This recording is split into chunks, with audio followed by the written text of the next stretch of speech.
हामीसँग सबै कुरो छ, नभएको कुरा भनेको जम्मा दुईटा, एउटा देशभक्त नेता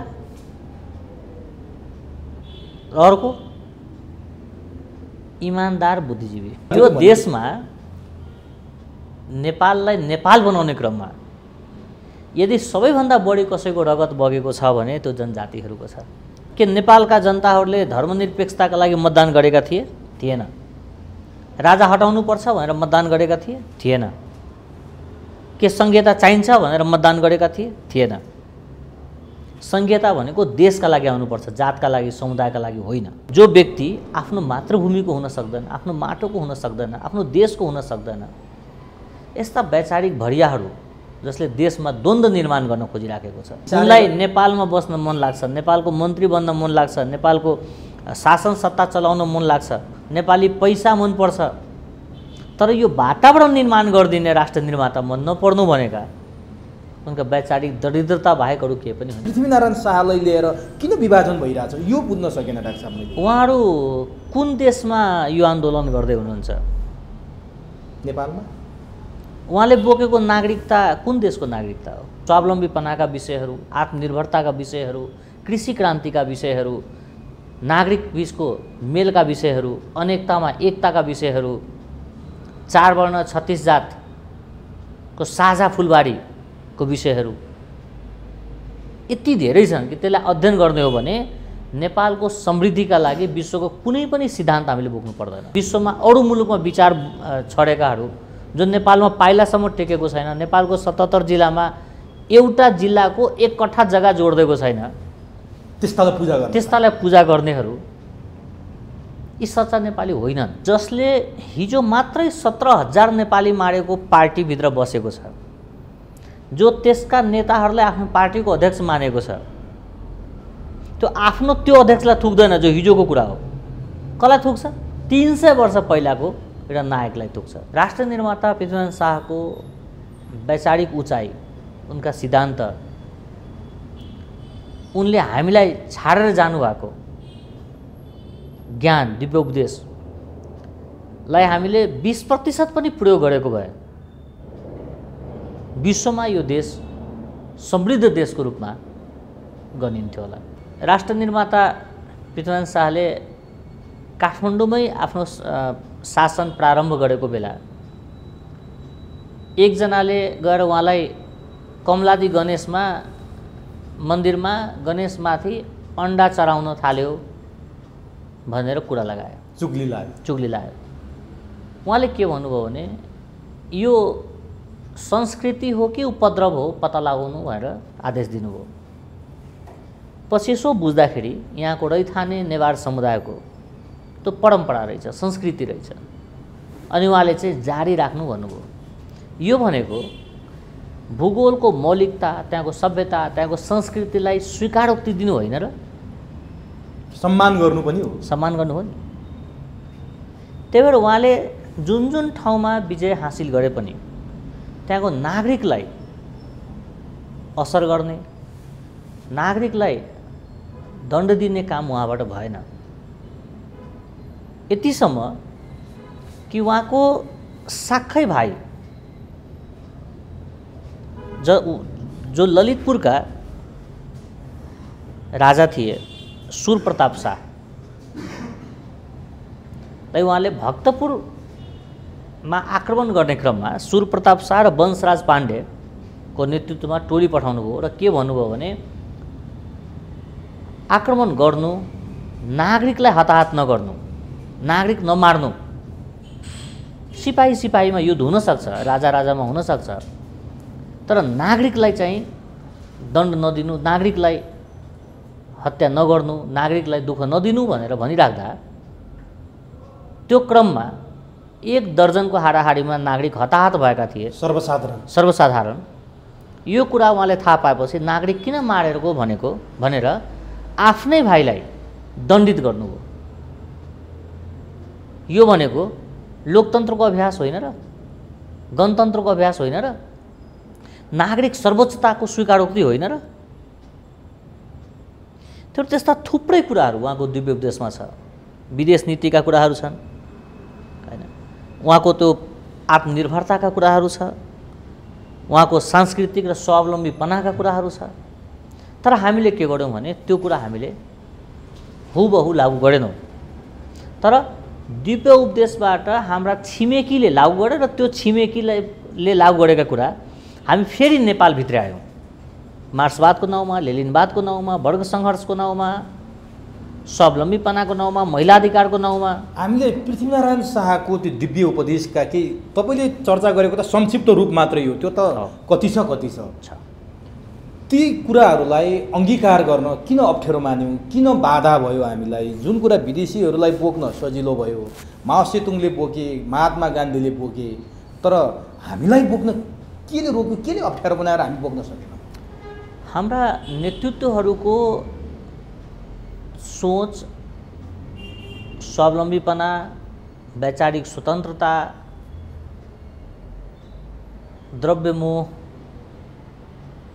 पदलोलुपता, यी कुराले बाधा परेको हुन सक्छ।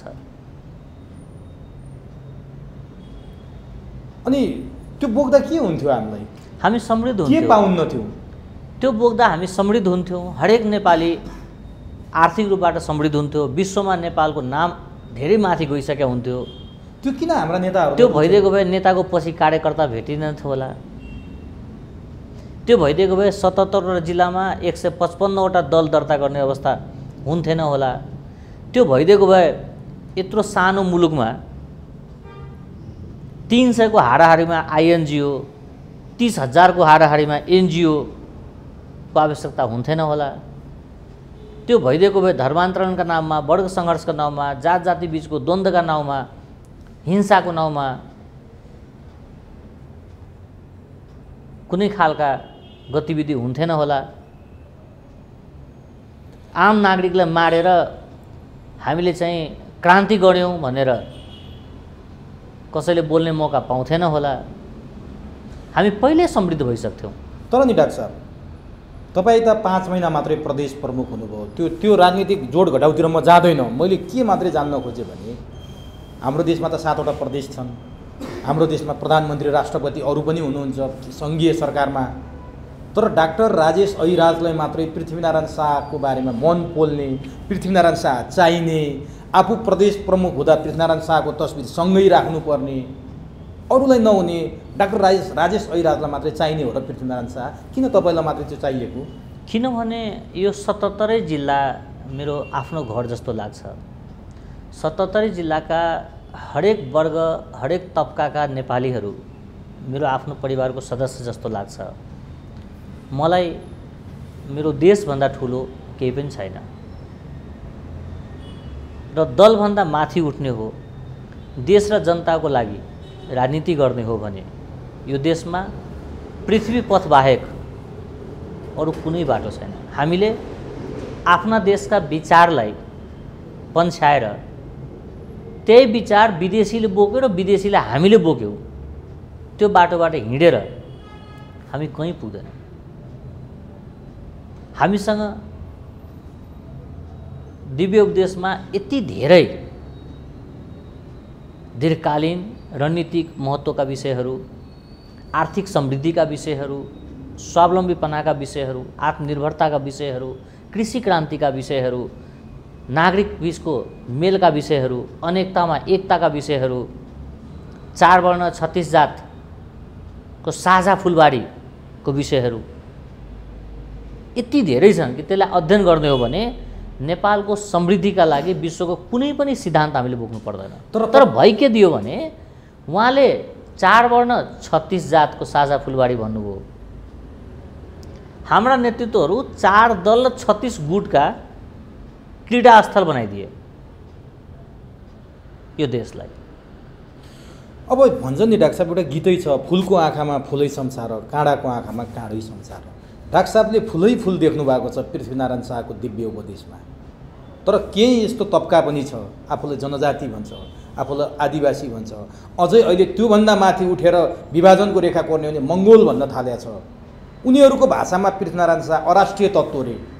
पृथ्वीनारायण शाहले घले राजा अथवा जनजाति राजाहरूको टाउको काटेर चाहिँ जनजातिहरूलाई दमन गरेर आजसम्म पनि उठ्न नसक्ने बनाएको खलनायकले पृथ्वीनारायण शाह, उहाँहरूले चाहिँ तपाईँले देखाए जस्तो फुल नदेख्ने, तपाईँले उहाँहरूले भने जस्तो काँडा नदेख्ने, वास्तवमा पृथ्वीनारायण शाहलाई लिएर किन विभाजन भइरहेछ यो बुझ्न सकेन डाक्टर साहब। उहाँहरू कुन देशमा यो आन्दोलन गर्दै हुनुहुन्छ?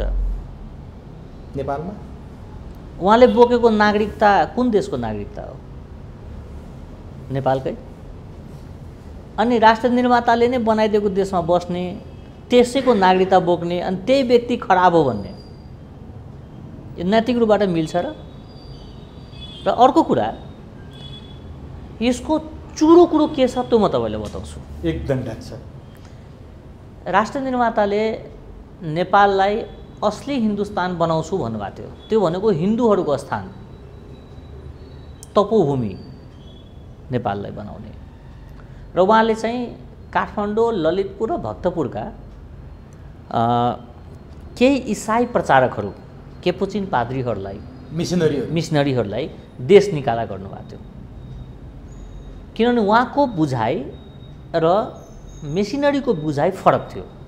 उहाँले चाहिँ अनेकतामा एकता खोजिराख्नु भएको थियो। मिसनरीहरू गरिबीभित्र धर्मान्तरण खोजिराखेको थियो। र त्यो मेसिनरीलाई यहाँबाट हटाइसकेपछि त्यो जुन देश र जुन मेसिनरीका मान्छे थिए, त्यो देशको लगानीमा बाँचेका दल, बाँचेका संस्था, बाँचेका व्यक्ति जोसँग नागरिकता नेपाली छ, भावनामा नेपालीत्व छैन, ती व्यक्तिहरूले तथ्यलाई बङ्ग्याएर उहाँमाथि आक्रमण गर्छ। हेर्नुहोस्, युद्ध भनेको फुल फालेर हुने होइन। युद्ध, दुईटा देशको बिचमा युद्ध हुँदा त जात खोजेर आक्रमण गरिँदैन। यो उहाँलाई पनि थाहा छ, विरोध गर्नेलाई पनि थाहा छ। कतिपय कुरा त यतिसम्मको अभाव उहाँहरूले फैलाए। एउटा उदाहरण म तपाईँलाई दिउँ कि आज 2078 साल पुस 25 गते हामीले कुरा गरिराख्दा अहिले पनि हाम्रो नेपाली समाजमा कसैको छोरा बिग्रियो, कसैको छोरी बिग्रियो, बुहारी बिग्रियो भने ए फलानुले त नाक कटाएछ भन्छ। अझ पनि त्यतिखेर कीर्तिपुरमा विजय हासिल गरिसकेपछि एकजना इस्ट इन्डिया कम्पनीका सिपाही पुस्तक लेख्ने क्रममा, त्यो पनि त्यो सिपाही जो चाहिँ सिन्धुलीगढीको आक्रमणमा लज्जास्पद हार बेहोरेका थिए, ती सिपाही रिटायर भइसकेपछि कीर्तिपुरमा पुस्तक लेख्न पुगे। र उनले कीर्तिपुरको वासीसँग कुरा गर्दा त्यहाँको आम नागरिकहरू सोझा साझाले के भन्यो भने हाम्रो राजाले हामीलाई जोगाउन सकेन, गोर्खालीहरूले कब्जा गर्यो, हाम्रो नाक कट्यो, हाम्रो इज्जत गयो, त्यो सिम्बोलिक रूपमा हाम्रो नाक काटियो भनेर कीर्तिपुरका नागरिकहरूले आफ्नो इज्जत गएको र आफ्नो तत्कालीन शासकले त्यो व्यवस्था जोगाउन नसकेकोमा पीडा बोध गरेका थिए। त्यो स्वाभाविकै थियो। अनि हाम्रो इज्जत गयो, हाम्रो नाक कट्यो भन्ने कुरालाई एउटा विदेशीले नोजकट भनेर लेखिदिए। त्यसका नेपालका द्वन्द्व उद्यमी बुद्धिजीवीहरूले त्यहाँ कति नागरिक थिए र एकजनाको नाक बराबरको औसत तौल कति हुन्छ र यति धार्नी नाक काटियो भनेर प्रचार गरे। त्यसपछि इसाई प्रचारक र इसाईसँग नजिक भएका व्यक्तिहरूले अथवा नेपाली पैसा मन पराउने र नेपाली भाव नबोकेका पात्रहरूले ढुङ्गा ल्याएर थुक्ने, कहिले गाली गर्ने, कहिले अपशब्द प्रयोग गर्ने, कहिले उहाँ चाहिँ विस्तारवादी हो भन्ने विभिन्न खालका आरोप लगाए। यदि उहाँ विस्तारवादी भइदिएको भए यो देशको नाम नेपाल हुन्थेन, गोर्खा हुन्थ्यो। यदि उहाँ विस्तारवादी भइदिएको भए मधेसका विभिन्न मठ मन्दिर, त्यहाँको गुठीहरूको संरक्षण हुन्थेन। काठमाडौँभित्र पनि उहाँले कुमारी पूजा गर्नुभयो, नेवारको छोरीलाई खुट्टा ढोग्नुभयो। यदि उहाँमा त्यस्तो विचार भइदिएको भए नेवारको छोरीको ठाउँमा आफ्नै शाहवंशको एउटा छोरीलाई कुमारी बनाउने प्रयास गर्नुहुन्थ्यो नि, तर गर्नु भएन। जबकि भक्तपुरबाट केही नेवार समुदायका परिवारका मान्छेलाई गोर्खा लगेर गोर्खालीहरूलाई व्यापार गर्न सिकाउने, मधेसतिरका विद्वानलाई लगेर पहाडमा बसोबास गराउने, मुस्लिमहरूलाई अन्तर्घुलन गराउने समावेशिताको अभ्यास त्यतिखेर गरियो। तर आज पनि केही व्यक्तिहरूले उहाँमाथि प्रश्न गरिराख्दा मलाई ती मान्छे किन नेपाली भएर जन्मेको होला भन्ने मलाई चाहिँ क्षुब्धता व्यक्त हुन्छ। जो व्यक्ति आफ्नो मातृभूमिको हुन सक्दैन, आफ्नो माटोको हुन सक्दैन, आफ्नो देशको हुन सक्दैन, यस्ता वैचारिक भरियाहरू जसले देशमा द्वन्द्व निर्माण गर्न खोजिराखेको छ। अब बडामारा धीराज पृथ्वीनारायण शाहको चर्चा परिचर्चा गरिरहँदा नि डाक्टर साहब, सांस्कृतिक पक्षमा र भाषाको पक्षमा उहाँले अलिकति अरू भाषाभाषी र अरू संस्कृतिको बारेमा त कुमारीको कुरा तपाईँले गर्नुभयो, त्यो प्रष्ट भइहाल्यो। लिम्बुवान किराँतमा चाहिँ किपट प्रथा चाहिँ पछिसम्म पनि भयो, उनीहरूका संस्कृतिहरूमाथि बडामारा धीराज पृथ्वीनारायण शाहले आक्रमण गरेको देखिएन। भाषामा अलिकति आक्रमण गर्नुभयो र खस भाषालाई जबरजस्ती लाद्नुभयो भनेर आरोप लाउँछन् क्या तिनीहरूले। भाषामा चाहिँ के थियो उहाँको? अहिले पनि त हामीले एउटा भाषालाई मानेर हिँडेकै छौँ त। यो भाषा भन्ने कुरा जो शासक हुन्छ, जसले नेतृत्व गर्छ, उनले आफ्नो कुरा त सार्ने हो। जस्तै मिथिला क्षेत्रमा मैथिली भाषा राष्ट्रिय भाषा थिए, कतै भोजपुरी थिए, कतै अवधी थिए। इतिहासको कालखण्डमा यी भाषाहरू अगाडि बढ्ने र लोप हुने क्रमहरू चलिरहेको छ। आज पनि नेपालको संविधानमा कामकाजको भाषा त नेपाली भाषा नै छ नि। यसको मतलब नेपाली भाषीले बाँकी सबैमाथि अतिक्रमण गरेको त भन्न मिल्दैन। र यो कुरा त्यो व्यक्तिले उठाइराखेको छ जो चाहिँ अहिलेको संविधानमा बसेर अहिलेको संविधानलाई मानेर बाँचेको छ। त्यो चाहिँ चिन्ताको विषय हो। त्यसो भए नि डाक्टर साहब, जस्तो 4 जात 36 वर्णको फुलबारी भनेर बडामारा धीराजले त्यति बेला भनेको कुरा आज 4 दल 36 गुट उपगुट भनेर तपाईँले व्याख्या गर्नुभएको छ। त्यो 4 जात 36 वर्णमा बाहुन क्षेत्री बाहेक अरू फुल्नै सकेनन् त्यो फुलबारीमा। आदिवासी जनजाति मङ्गोल भनिएका के हुन्, खै त्यो मङ्गोल छ छैन थाहा छैन, तिनीहरू फुल्नै सकेनन्। यी बाहुन क्षेत्री भनेका त भारतबाट जनै र धोतीसँग आएका, केही निश्चित प्रयोजनका लागि राजाहरूले ल्याएका मान्छे, पृथ्वीनारायण शाहहरूले, शासक सामन्तले ल्याएका। यी बाहुन क्षेत्रीलाई भारतबाट अङ्ग्रेज लखेटे जस्तै लखेट्ने हो। पृथ्वीनारायण शाहलाई राष्ट्रिय तत्त्व भन्ने हो, जहाँ खस क्षेत्री र बाहुनहरू मात्रै फुले भन्ने आरोप लाउनेहरूलाई चाहिँ हामीले के भन्नु पर्ला डाक्टर साहब? जबकि यो जनजाति समुदायका सेना उहाँसँग नभइदिएको भए नेपाल एकीकरणै हुन्थेन। हो, त्यो कसरी मिलाउनु भएको? यो देशमा नेपाललाई नेपाल बनाउने क्रममा यदि सबैभन्दा बढी कसैको रगत बगेको छ भने त्यो जनजातिहरूको छ। गुरुङहरूको बटालियन थियो, राई लिम्बूहरूको थियो, अरू मतवालीहरूको थियो। यो त नेपाली भएकोमा र नेपाल एकीकरण भएकोमा सबभन्दा अग्रपन्थीमा कसैले त्याग गरेको छ, रगत बगाएको छ, ज्यान गुमाएको छ भने त्यो त मतवाली समुदायका मान्छे हो। यो त इतिहासले बताउँछ।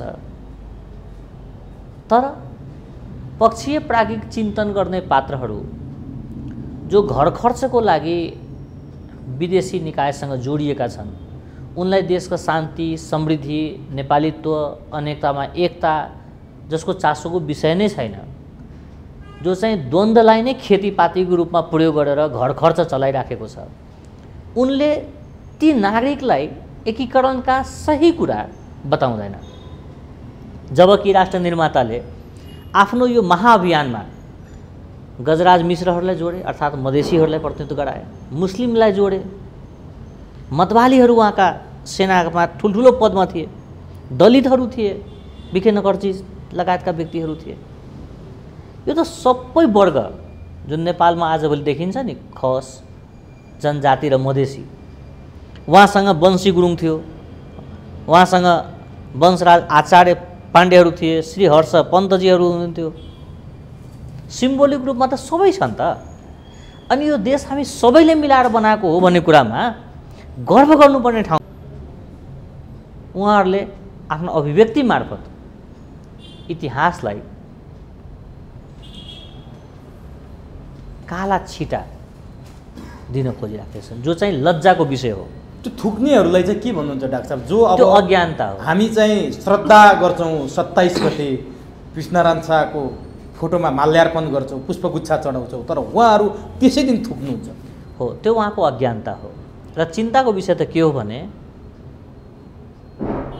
जसले हिजो मात्रै 17,000 नेपाली मारेको पार्टीभित्र बसेको छ, जो त्यसका नेताहरूलाई आफ्नो पार्टीको अध्यक्ष मानेको छ, त्यो आफ्नो त्यो अध्यक्षलाई थुक्दैन जो हिजोको कुरा हो। कसलाई थुक्छ? 300 वर्ष पहिलाको एउटा नायकलाई थुक्छ, जो 25 वर्ष पहिला व्यक्ति मारेर राजनीतिमा आए। पहिला त उसलाई थुक्नुपर्ने होइन र थुक्ने नै हो भने नाक काटेको मान्छे गलत, 17,000 नेपालीले मारेको मान्छे सही। यो त ती बेमानी देखियो। त्यही भएर आम नागरिकलाई दोष छैन, उनलाई इतिहास पढाइएको छैन, हाम्रो शिक्षा पद्धतिमा नेपाल परिचयमा यस्ता कुराहरू आएको छैन, समावेशिताको कुराहरू, आत्मनिर्भरताका कुराहरू, हाम्रा नीतिहरू, यीहरू हामीले आम नागरिकलाई बताउन सकेनौँ। अब नि हाम्रा किताबमा हामी मदर टेरेसाका बारेमा पढ्छौँ, फ्लोरेन्स नाइटिङ्गेलका बारेमा पढ्छौँ, महात्मा गान्धीका बारेमा पढ्छौँ, अब्राहम लिङ्कनका बारेमा हामीलाई किताबमा पाठ पढाइन्छ, तर बडामारा धिराज पृथ्वीनारायण शाहका योगदानका बारेमा काहीँ कतै पाठमा पढिँदैन, भएका कुरा पनि च्यात्न लगाइयो। किन हो? जबसम्म नेपालका बुद्धिजीवी र नेताहरू विदेशीहरूको पाउँ पूजा गरेर नेपालमा राजनीति गरिरहन्छ, अर्थात् जबसम्म नेपालमा राजनीतिक दलहरू स्वचालित हुँदैन, सञ्चालित रहिरहन्छ, तबसम्म उनको बाध्यता छ। कोही मार्क्सलाई नपुजिकन घर खर्च आउँदैन, कोही लेनिनलाई नपुजिकन आउँदैन, कोही युरोपियन युनियनको ढोकामा ढ्याकढ्याक नगरिकन घर खर्च आउँदैन। कसैलाई अरू देश, कसैलाई अरू देशको कुरा होला। उनको निजी अभावलाई मैले चाहिँ मध्यनजर गर्ने गरेछ र मलाई के लाग्छ भने यो उनको बाध्यता होला। अब नि जस्तो अघि तपाईँले सुरुवातीमा भन्नुभयो, असली हिन्दुस्तान बनाउन बडामारा धिराज पृथ्वीनारायण शाहको चाहना थियो नेपाललाई। उहाँले क्रिस्चियन पादरीहरू, मिसनरीहरू लखेट्नुभयो। क्रिस्चियन धर्म नै लखेट्नु भएको हो कि नेपालका विरुद्ध षड्यन्त्र गर्ने पादरी, मिसनरीहरू लखेट्नु भएको? उहाँको क्रिस्चियन धर्मप्रति के थियो धारणा? पुस्तकले के बताउँछ भने उहाँले असली हिन्दुस्तान बनाउने क्रममा जुन धर्म प्रचारकहरू थिए, काठमाडौँमा, ललितपुरको कीर्तिपुरमा र भक्तपुरमा चर्चहरू थिए, त्यसका पादरीहरूलाई उहाँहरूले देश निकाला गर्नुभएको थियो। र ती आबद्ध भएका धर्म र त्यो धर्मको पहुँचमा रहेका देशहरूले आज नेपालमा जातीय, क्षेत्रीय, वर्गीय वितण्डनाहरू मचाइराखेको छ। सङ्घीयताको नाउँमा खण्डीकरणका कामहरू गरिराखेको छ। उनले दल सञ्चालन गर्न विभिन्न किसिमको सहयोगको नाउँमा नेपाली बीच अवरोधहरू पैदा गरिराखेको छ। र यो कुरा बिस्तारै बिस्तारै सतहमा आउँछ र आम नेपालीहरू जो माटोसँग जुरेको छ उनले यो कुरो बुझ्छन्। र मेरो बुझाइ के हो भने राष्ट्र निर्माता पृथ्वीनारायण शाहको वैचारिक उचाइ, उनका सिद्धान्त, उनले हामीलाई छाडेर जानुभएको ज्ञान, दिव्य उपदेशलाई हामीले 20% पनि प्रयोग गरेको भए विश्वमा यो देश समृद्ध देशको रूपमा गनिन्थ्यो होला। किन कन्जुसी? मैले अघि नै आग्रह गरेँ कि अभाव, प्रभाव र दबावमा रहेका नेतृत्व पङ्क्तिले अझै बुझ्नु पर्यो कि डाक्टर साहब, अभाव त छँदैछ, प्रभाव र दबाव चाहिँ कहाँबाट कसरी छ? मूर्त भाषामा भनिदिनु न डाक्टर साहब। यो देश नेपाली जनताको इच्छा बमोजिम यहाँको व्यवस्था परिवर्तन हुँदैन। जस्तै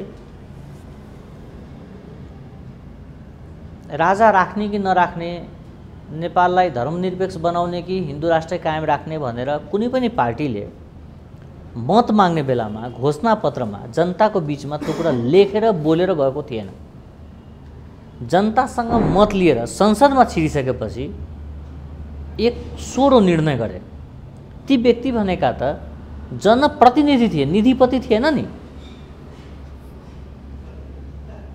अर्थात् जनतासँग मत एउटा विषयमा लिए त्यसका दुरुपयोग अर्को विषयमा गरिदिए। यो त धोका हो नि जनतासँगको। त्यो तपाईँले भनेको जस्तो नागरिकता नेपाली बोक्ने नेपालीत्व नभएकाहरूले गरे काम हो यो? प्रश्न देखियो त के नेपालका जनताहरूले धर्मनिरपेक्षताका लागि मतदान गरेका थिए? थिएन। राजा हटाउनुपर्छ भनेर मतदान गरेका थिए? थिएन। के संहिता चाहिन्छ भनेर मतदान गरेका थिए? थिएन। संहिता भनेको देशका लागि आउनुपर्छ, जातका लागि, समुदायका लागि होइन। तर हेर्नु त संहिताको विकृत रूप। हामी पृथ्वीनारायण शाहको सिद्धान्त र पृथ्वीनारायण शाहको जुन किसिमको नीति थियो त्योभन्दा ठ्याक्कै उल्टोमा गएका हौँ। पृथ्वीनारायण शाह एउटा बनाउने भन्नुहुन्थ्यो, हामी धेरै बनाउन थाल्यौँ। पृथ्वीनारायण शाह एकताको कुरा गर्नुहुन्थ्यो, हामी अनेकताको कुरा गर्न थाल्यौँ। के हामी ठ्याक्कै उल्टो दिशामा गएको हो? त्यति मात्र होइन, उहाँले चाहिँ स्वावलम्बनका कुरा गर्नुहुन्थ्यो, स्वनिर्भरताका कुरा गर्नुहुन्थ्यो। हामी चाहिँ परनिर्भरताको कुरा गर्छौँ। हाम्रा नेताहरूले राष्ट्र निर्माताका तस्बिर आफ्नो घरमा राख्दैन। जो व्यक्तिले नेपालमा कहिले पाइला टेकेको छैन, नेपालको कुनै पनि जिल्लाको एक कट्ठा जग्गा नेपाललाई जोडिदिएको छैन, त्यस्ताहरूका तस्बिर लाम लाएर हामीले राख्छौँ। हो, उहाँले राष्ट्र निर्माण गर्ने क्रममा भौगोलिक एकीकरण गर्नुभयो, आत्मीय एकीकरण गर्ने जिम्मा हामीलाई थियो, त्यसपछिका पुस्ताहरूलाई थियो, जहाँ हामी चुक्यौँ। भौगोलिक एकीकरण भइसकेपछि आत्मीय एकीकरण पनि भइदिएको भयो। अर्थात् रोल्पामा खाद्यान्न सङ्कट हुँदा रौथटबाट खाद्यान्न जाने, जनकपुरमा बाढ आउँदा जुम्लाबाट रासन आउने, त्यो नागरिक बीचको आत्मीय एकीकरण त्यहाँ चाहिँ हामी चुकेकै हो। जनकपुरमा बाढीको पीडाले रोल्पाको बासिन्दाको आँखाबाट आँसु आओस्, रोल्पाको बासिन्दालाई पहिराले पुर्दा जनकपुरको बासिन्दाको आँखामा आँसु आओ। त्यो आत्मीय एकीकरण, आत्मीय नागरिकको बिचमा आत्मीय एकीकरणको पक्षमा चाहिँ हामी चुकेकै हो। त्यो चाहिँ बडामा र धिराजमा त्यो भावना थियो। एकीकरणको क्रममा भौगोलिक एकीकरण चाहिँ सकियो, आत्मीय एकीकरणका पक्षहरूमा त्यसपछि गल्ती कमजोरी भयो, त्यसपछि भयो। अनि त्यो दोष चाहिँ पृथ्वीनारायण शाहको थियो र उहाँको फोटोमाथि थोक्ने त्यो मिल्दैन दोष दिन। किनभने उहाँले नेपाललाई यो 4 वर्ण 36 जातको साझा फुलबारी भन्नुभएको छ, साझा शब्द प्रयोग गर्नुभएको छ, यो सबैको हो भन्नुभएको छ। जस्तो नि उहाँले त्यति बेला भनेको घुस दिने र घुस लिने दुवै दोषी हुन्, जाई कटक नगर्नु, झिकी कटक नछोड्नु, ती कुराहरू नि आज 300 वर्ष अगाडि उहाँले बोलेका कुरा कति दूरदर्शी भनेर हामी बुझ्छौँ। आजका नेताहरूले पृथ्वीनारायण शाहले त्यो 300 वर्ष अगाडि बोलेको कुरालाई व्यवहारमा लागू गरिदिन पा समृद्ध नेपाल र सुखी नेपाली हुन्थ्यो भने हामी भन्छौँ। तर उहाँहरू नारा चाहिँ रटान गरिरहनुहुन्छ, भरिया चाहिँ विदेशीको बन्नुहुन्छ। अब नेपालको भविष्य चाहिँ कहाँ देख्नुहुन्छ तपाईँ? मलाई लाग्छ नेपालका 79% जनप्रतिनिधिहरू, म वडा सदस्यदेखि लिएर माथिसम्मको कुरा गर्दैछु, 79% जनप्रतिनिधिहरू दिव्य उपदेश एक सरो पनि पढेको छैन होला। नभए हाम्रो देश विश्वलाई नै शिक्षा दिने, विश्वलाई नै सिद्धान्त प्रतिपादन गर्ने देश हो। न्याय नपाए गोर्खा जानु, त्यो भनेको अदालती प्रक्रियाको प्रारम्भ हो नि। राजा जनकको टाइममा विदुषी गार्गी क्याबिनेट मन्त्री थिए, त्यो भनेको महिला अधिकारको प्रतिनिधित्व हो नि। त्यो समयमा जनकपुरमा गुठी थियो, त्यो भनेको ब्याङ्किङको प्रतिनिधित्व हो नि। कुन जमानामा गजराज मिश्रजीहरूलाई राखेर समावेशी टोली बनाएर नेपाल एकीकरणमा हिँड्नु भएको थियो, त्यो समावेशिताको प्रतीक हो नि।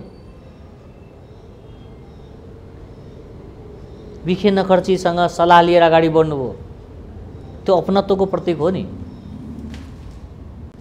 मन्दिरका कुराहरू, कुमारी पूजाका कुराहरू, त्यो स्वीकारोक्ति भनेको आत्मीयताको प्रतीक हो नि।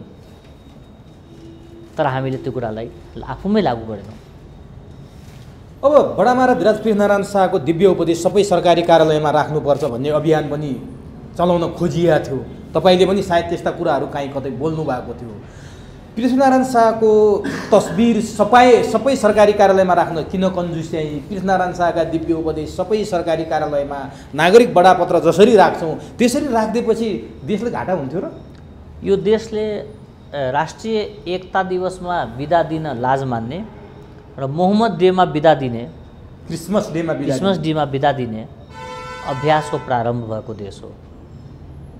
म पुनः दोहोऱ्याउँछु, नेपालको नागरिकता भएको र नेपाली त नभएका व्यक्तिहरूको वर्चस्व नेतृत्व तहमा भएका कारणले हामी आज यस्ता कुराहरूमा छलफल गर्दैछौँ। आज बडामा र धिराजका ती दिव्य उपदेश दिव्य बाणीहरूको सान्दर्भिकता कति छ आजको दिनमा? जस्तो किसिमको देशको राजनीतिक तरलता छ, भद्रगोल छ, विदेशी हस्तक्षेप बढेको छ भनेर हामी भनिरहन्छौँ, बोलिरहन्छौँ, सारा कुरा चाहिँ अस्तव्यस्त भएको बेला ती दिव्य उपदेशको सान्दर्भिकता कति छ?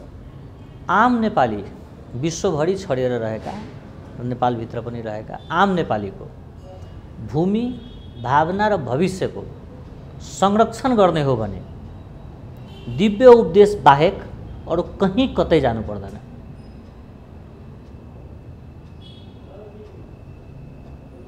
पुनः दोहोऱ्याउँछु, नेपालीहरूको भूमि, भावना र भविष्य तीनटा कुराको संरक्षण गर्ने हो भने। अब पृथ्वीनारायण शाहको बारेमा जति चर्चा गरे पनि त्यो अपुरो हुन्छ, अधुरो हुन्छ, त्यो पुग्दै पुग्दैन। जति गरे पनि राज्यको स्तरबाट पृथ्वीनारायण शाहको बारेमा जनस्तरसम्म प्रचार प्रसार गर्ने, जनचेतना फैलाउने राज्यले गर्नुपर्ने दायित्व चाहिँ के हो? कहाँ चुक्यो राज्य? मलाई लाग्छ उहाँको दिव्य उपदेशलाई विभिन्न भाषामा र जनताले अहिलेकोमा बुझ्ने गरी, अहिले बुझ्ने गरेको भाषामा, मैथिलीमा, अवधीमा, हैन, नेवारी भाषामा, भोजपुरीमा लगायतका भाषामा त्यो कुराहरू जनस्तरमा पुर्याउन सक्ने हो भने धेरै खालका समस्याहरू समाधान हुन्थ्यो। किनभने उहाँले अनेकतामा एकताको कुरा गर्नुभएको थियो। यो साझा चौतारी हो, यो नेपाल सबैको साझा भूमि हो भन्नुभएको थियो। समृद्धिका कुराहरू गर्नुभएको थियो, सांस्कृतिक सामिप्यताका कुराहरू गर्नुभएको थियो, अखण्डताका कुराहरू गर्नुभएको थियो। उहाँका धेरै कुराहरू छन् जुन बाहिर सतहमा आएकै छैन। अझ पनि दिव्य उपदेशमाथि पूर्ण प्राज्ञिक छलफलहरू प्रारम्भ भइसकेको छैन। तर मेरो विश्वास चाहिँ के छ भने विश्वमा देखिने अधिकांश विचारहरू जो समृद्धितर्फ लम्किन्छ, जो साझापनातर्फ लम्किन्छ, त्यसका प्रेरणाको स्रोत दिव्य उपदेश नै हो। अब विश्वका तपाईँले केही शक्ति राष्ट्रका नाम लिनुभयो, जस्तो भारतमा पनि पृथ्वीनारायण शाहको सिद्धान्त अङ्गीकार गरियो, चीनमा गरियो, माओ सेतुङले गरे, गान्धीले गरे, अमेरिकामा संयुक्त राज्य अमेरिका बनाउन गरियो भने केही विदेशी राष्ट्रहरू चाहिँ पृथ्वीनारायण शाहको अथवा शाहवंशको अथवा राजाको विरुद्धमा हात धोएर लाग्नुको कारण चाहिँ के हो? त्यो राष्ट्र नै लागेको जस्तो मलाई लाग्दैन। केही मेसिनरीहरू कतै कतै प्रयोग भयो होला र त्यो पनि प्रयोग यस कारणले भयो कि हामी नेपालीले प्रयोग गर्न दियौँ। यो भूमिमा खेल्ने मौका हामीले दिएको हुनुपर्छ, त्यतिकै आएर त खेल्दैन त। यदि तपाईँकै भाषा मैले प्रयोग गर्ने हो भने हात उसका थिए, खुट्टा कसका थिए, टाउको कसका थिए, शरीर कसका थिए। आफ्नो काठको घरलाई जलाएर खरानीको व्यापार गर्ने सोच कसले ल्याइदियो नेपालीहरूलाई? हामीसँग के छैन? प्राकृतिक स्रोत साधन छैन कि? क्षमाशील जनता छैन? गौरवपूर्ण इतिहास छैन कि? मानव सभ्यताको विकाससम्म यहाँबाट भएको छ। बडा क्षेत्र जहाँ गायत्री मन्त्रको प्रारम्भ भएको छ, बडा क्षेत्रबाट पानीको मूल जरो सगरमाथा हामीसँगै छ त। हामीसँग सबै कुरो छ, नभएको कुरा भनेको जम्मा दुईटा, एउटा देशभक्त नेता र अर्को इमानदार बुद्धिजीवी जसले सहीलाई सही र गलतलाई गलत भन्न सक्ने औकात राखोस्। त्यस्ता बुद्धिजीवीहरूको अभाव छ। तपाईँकै बारेमा कुरा गर्दा तपाईँ मधेसको समुदायबाट उठेको मान्छे, प्रतिनिधित्व नेपालकै गर्नुहुन्छ। मैले अघि नै भने तपाईँ मधेसको प्रतिनिधित्व मात्रै गर्नुहुन्न, समग्र नेपालको गर्नुहुन्छ। तर बडामा र धिराज पृथ्वीनारायण शाहमाथि केही मुठ्ठीभरका मान्छेले लाउने आरोप हिमाल पहाड मधेसलाई जोड्न सक्ने नीति भएन, खस ब्राह्मण क्षेत्रीहरूको मात्रै राजा बन्नुभयो। यी मैले अघि उल्लेख गरेका हिमाल पहाड मधेसका सम्पूर्ण नागरिकलाई जोड्ने त्यो धागो थिएन भन्छन् नि। जसले नेतृत्व तबकामा बसेर यस्ता कुराको विरोध गर्दैछ नि, मलाई लाग्छ उहाँले इतिहास पढ्नुभएको छैन, नभए उहाँकै वंशजहरूले रगत बगाएको मुलुक हो यो। गुरुङहरूले रगत बगाएको मुलुक हो यो, खसहरूले रगत बगाएको मुलुक हो यो, मधेसीहरूले, मुस्लिमहरूले, दलितहरूले रगत बगाएको मुलुक हो यो। उनकै वंशज, उनकै अग्रजहरूले रगत बगाएर यो देश बनाएको। त्यसो भए पृथ्वीनारायण शाहप्रति हामी सबैको अपनत्व चाहिँ किन हुन सकेन? त्यहाँ छ क्या एक चाहिँ प्रश्न हो। त्यो के हो भने हामीले उनका दिव्य उपदेशलाई आफू बुझ्ने र अर्कालाई बुझाउने कुरामा कन्जुस्याइ गऱ्यौँ। हामीलाई दिव्य उपदेशको भाषाभन्दा गैर नेपाली भाषा मन पर्न थाल्यो। हामीलाई आफ्नो माटोको सुगन्धभन्दा विदेशीको खर्चा, विदेशीको दाना पानी हामीलाई मन पर्न थाल्यो। हामीलाई आफ्नै पूर्वजले दिएका सिद्धान्त, दर्शन, ज्ञानभन्दा, वेदभन्दा हामीलाई विदेशीले पठाइदिएको दस्तावेजहरू मन पर्न थाल्यो। हामीलाई महेन्द्र पथभन्दा पनि मार्क्सवाद मन पर्न थाल्यो। पृथ्वी पथ र पृथ्वीवाद हामीले भुल्यौँ। अझै नि डाक्टर साहब 62-63 को आन्दोलन भयो, त्योभन्दा अगाडि नेपाल हिंसात्मक युद्धमा थियो। त्यो 62-63 को आन्दोलनपछि हामीले के नपायौँ भनेर पृथ्वीनारायण शाहका शालिगहरू घिसार्यौँ, टाउकोमा हम्बर प्रहार गऱ्यौँ, टाउको फोड्यौँ, महेन्द्रका शालिगहरू भत्कायौँ। ती शालिगले के गरेका थिए? त्यो कसको लागि गरेका थियो? कसको? नेपाली जनताको खुसी थियो त्यहाँनिर कि अरू कसैको खुसीको लागि गरे? यो दातालाई खुस पार्नका लागि केही विदेशी दलालहरूले यो काम गरेका थिए। जसले आफ्नो इतिहासलाई सम्मान गर्न सक्दैन, उनलाई उनको पछिका पुस्ताले कसरी सम्मान गर्छ? जो व्यक्तिले पृथ्वीनारायण शाहका शालिग भत्काए, त्यही व्यक्ति विदेशमा जाँदाखेरि त्यो देशका राष्ट्र निर्माताका तल तस्बिर के अरे शालिगको तल फोटो खिचाएर यो देश उहाँले बनाएको भनेर फोटो सेसन गरायो। जसले नेपालका इतिहास, नेपालका भूगोल, नेपालका ती अग्रजहरूलाई अपमानित गरे, उनले आज पनि आफ्नो बैठक कोठामा विदेश बनाइदिएका विदेशी नेताहरूको तस्बिर सजाएर राख्छन्। तर पृथ्वीनारायण शाहको तस्बिर राख्न कन्जुस्याइ गर्छन्। हो, त्यो भनेका उनका वैचारिक दरिद्रता हो। पृथ्वीनारायण शाहको शालिग घिसारे उनलाई नेपालमा बस्न मन लाग्छ, नेपालको मन्त्री बन्न मन लाग्छ, नेपालको शासन सत्ता चलाउन मन लाग्छ, नेपाली पैसा मनपर्छ। तर यो वातावरण निर्माण गरिदिने राष्ट्र निर्माता मन नपर्नु भनेका उनका वैचारिक दरिद्रता बाहेक अरू केही पनि होइन। मलाई दया लाग्छ यस्ता व्यक्तिहरूको बारेमा सम्झिँदाखेरि। अनि पृथ्वीनारायण शाहको शालिग घिसारेर टाउको फोडेर के पाइन्छ? यो अपराध हो, यो अपराध हो। र जुन दिन नेपालीत्व भएका नेपालीहरू शासन सत्तामा पुग्छ,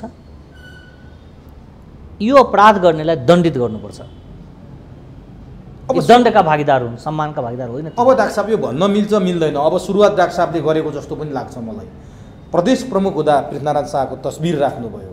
अब यो कुरामा डिस्क्लोज गर्दै कार्यक्रम मार्फत हुन त तपाईँले गरिसके, त्यति बेला गर्नुभएको हुन्छ हुँदैन थाहा छैन, तपाईँ पृथ्वीनारायण शाहको शालिग अनावरण गर्दै हुनुहुन्छ कुनै जिल्लामा गएर।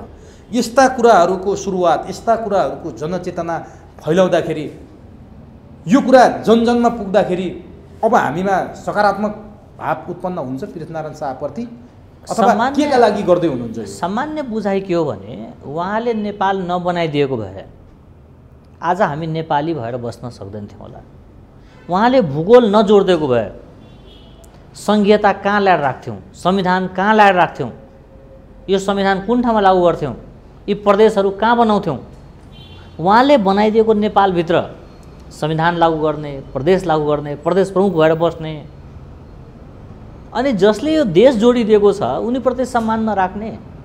अझ भनौँ न डाक्टर साहब, सिन्धुलीगढीको आक्रमणको डाक्टर साहबले अघि चर्चा गर्नुभएको थियो। यदि सिन्धुलीगढीमा अङ्ग्रेजलाई रोक्न नसकेको भए, त्यो कौशलता पृथ्वीनारायण शाहको गोर्खाली सेनाले नदेखाएको भए आज हामी नेपाली रहन्थ्यौँ? निश्चित रूपमा रहने थिएन होला। र आज मलाई नेपाली भएकोमा गर्व हुनुको प्रधान कारण के छ भने यो नेपाल राष्ट्र निर्माताले एकीकरण गरिदिएका कारणले नेपाल नेपाल रह्यो र म नेपाली रहेँ। तर केही मान्छेहरू के भन्छन् भने नि डाक्टर साहब, नाम यहाँ नलिउँ, गर्दा अलङ्कार बुझ्नुहुन्छ दर्शकहरूले। पृथ्वीनारायण शाहले एकीकरण गर्नुभन्दा अगाडि पनि नेपालै थियो। छिन्न भिन्न भएको नेपाल 22-24 टुक्रामा थिए, तर नेपाल पृथ्वीनारायण शाहले बनाएको होइन, अगाडि पनि नेपालै थियो भन्नेहरू पनि छन् नि। महाभारतमा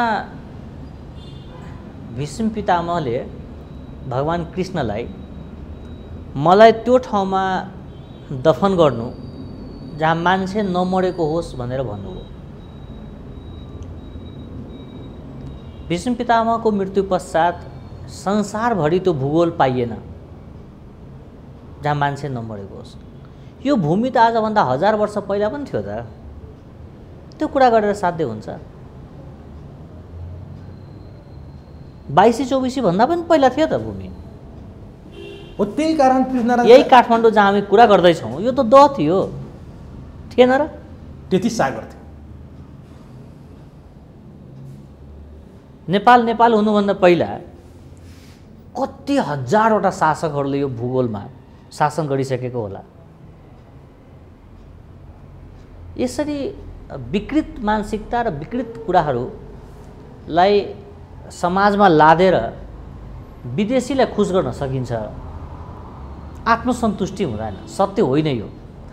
तर डाक्टर साहब, के अघि तपाईँले सुरुवातमा ल्याउनु भएको थियो त्यसलाई अलिकति इलाबरेट गर्न सकिएन। जस्तो पृथ्वीनारायण शाहले विस्तारवादको काम गरे चाहिँ हो, गोर्खा राज्यको विस्तारवादी काम गरेर अरू राज्यहरूलाई जबरजस्ती गोर्खा राज्यमा मिलाएको त हो, नेपाल बनाएको होइन भन्छन् के।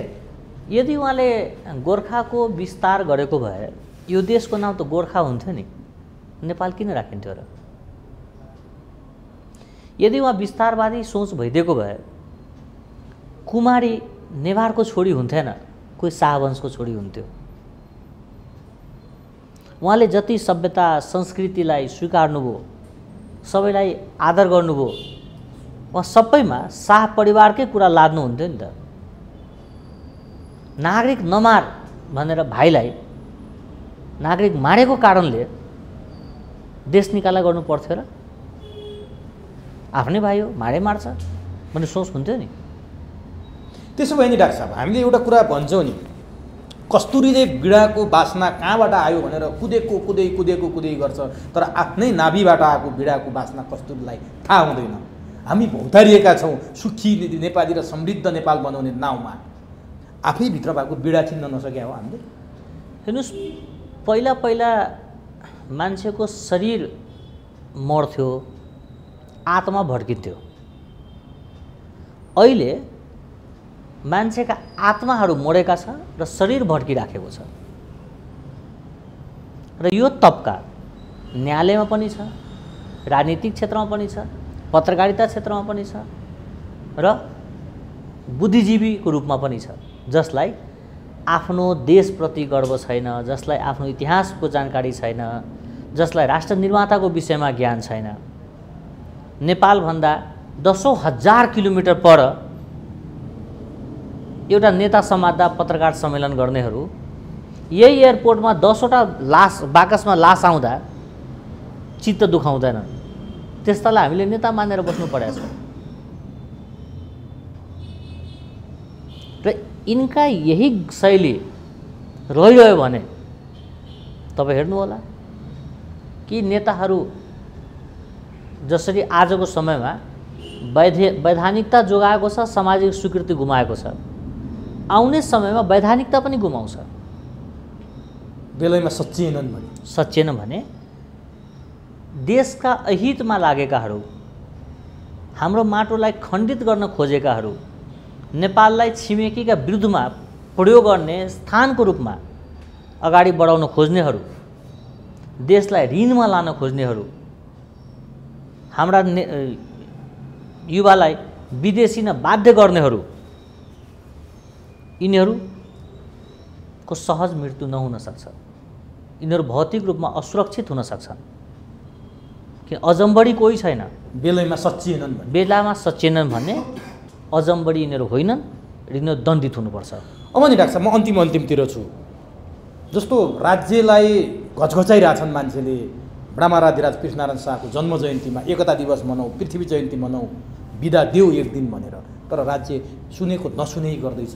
किन त्यो निदाएर, साँच्चीकै निदाएर यो कुरा भइरहेको छ कि निदाएको अभिनय गर्दैछ राज्य? इनका यही सोचका कारणले नागरिकको नेताप्रतिको सम्मान घट्दै जान्छ, सामाजिक स्वीकृति गुम्दै जान्छ, नेतृत्व गर्ने दलप्रति जनता विश्वास गर्न छोड्छ, ती पात्रप्रति विश्वास गर्न छोड्छ। किनभने यही नागरिकले हेर्दैछ, मोहम्मद डेको बिदाहरू हेर्दैछन्, क्रिस्चियनका बिदाहरू हेर्दैछन्, क्रिसमस डेका बिदा हेर्दैछन्। देश धर्मनिरपेक्ष छ तर विभिन्न अरू शीर्षकका बिदाहरू हेर्दैछ। तर देश बनाउने व्यक्तिप्रति अनुदार भइदिँदा ती व्यक्तिप्रति जनता उदार रहिरहन्छ भन्ने कुराको ग्यारेन्टी छैन। कतिपयले पृथ्वीनारायण शाहको नोटमा, नेपाली नोटमा पृथ्वीनारायण शाहको तस्बिर राख्नुपर्छ भनेर आवाज उठाइरहेका छन्। तपाईँलाई के लाग्छ? नेपालीत्व भएका जति पनि नेपाली छन् सबैको मनमा र मस्तिष्कमा पृथ्वीनारायण शाह हुनुपर्छ। नोटमा वा बिदा मात्र दिएर पुग्दैन। के गर्नुपर्छ? पृथ्वीनारायण शाहको असली सम्मानका लागि पृथ्वीनारायण शाहले गरेको योगदान आज नेपाल र नेपाली भन्न पाउने वातावरण निर्माण गरिदिने पृथ्वीनारायण शाहलाई के गर्यो भने उच्च सम्मान र उचित सम्मान हुन्छ। जो सच्चा नेपाली छन् ऊ त्यसै सम्मान गरिराखेको छन् त। जो विदेशीहरूको प्रभावमा छैन, दबावमा छैन, लगावमा छैन, त्यस्ता व्यक्तिको मनमा त राष्ट्र निर्माताप्रति अगाध आस्था छ। यो नेपाल छ र पो म नेपाली छु, यति बुझाइ त आम नेपालीसँग छँदैछ त। यो बुझाइ नेतृत्व तबकाले बुझ्न सकेन भने उनका भविष्य सुरक्षित नरहन सक्छ। अन्तिममा भनिदिनुहोस् डाक्टर साहब, जसले खलनायक साबित गर्न खोजिरहेछन् बडा महाराज धिराजलाई, उहाँहरूलाई के भन्न चाहनुहुन्छ तपाईँ? उहाँहरूलाई इतिहास पढ्न आग्रह गर्छु, माटो हातमा समाउन आग्रह गर्छु, आफ्नै देश डुल्न आग्रह गर्छु, देशलाई माया गर्न आग्रह गर्छु। तर पछिल्लो समयमा नि डाक्टर साहब, जस्तो 62-63 को आन्दोलनपछि जे परिवर्तन आयो, जसले ल्याइदियो, जसले थुपारिदियो, पृथ्वीनारायण शाहको पक्ष र विपक्षमा त्योभन्दा अगाडि यति धेरै चर्चा भएको जस्तो लाग्दैन थियो। पक्षमा पनि र विपक्षमा पनि त्यसपछि अलि बढी चर्चा भयो। किन? त्यो स्वाभाविक हो, किनभने मौलिक परिवर्तन नभएपछि वैचारिक छलफल सुरु हुन्छ। यो स्वाभाविक हो र तपाईँ हेर्नुहोला, विश्वभरि छडिएका नेपालीहरू अब बिस्तारै बिस्तारै अझै बढी यो विषयमा छलफल गर्छन्। देश जसले बनाए, जसका अभियानका कारणले देश बने, जसका रगत बगे, उनीप्रति सम्मान गर्न छोडेर चिन्दै नचिन्ने, नाता नपर्ने, नगदी सम्बन्ध भएका, विश्वमा अरू मुलुकमा विचार छडेकाहरू जो नेपालमा पाइलासम्म टेकेको छैन, नेपालको 77 जिल्लामा एउटा जिल्लाको 1 कट्ठा जग्गा जोड्दैको छैन, त्यस्तालाई पूजा गर्नेहरू यी सच्चा नेपाली होइनन्। र जो कागजी रूपमा नेपाली छन् र मन र मस्तिष्कले नेपाली छैन, तिनका पछि लागेका कारणले आज हामी यो दुर्दशा भेट्दैछौँ। त्यही भएर नेपाल नेपालीहरूकै हातमा हुनुपर्छ, नेपालीत्व भएका व्यक्तिहरूको हातमा हुनुपर्छ।